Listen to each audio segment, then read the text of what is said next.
Ok, det stormer. Det er helt forferdelig. Oi, så det er mye lysere her. Jeg vet det. Nu skal Marit, hun skal springe ut i en sånn jump-greie. So let's watch and learn. Ok.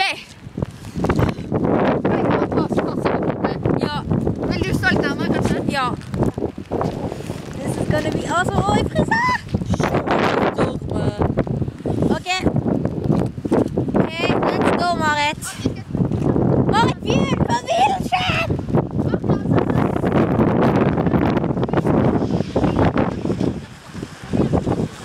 Ja, vi hører ikke hva hun sier, sant? Ok, greit.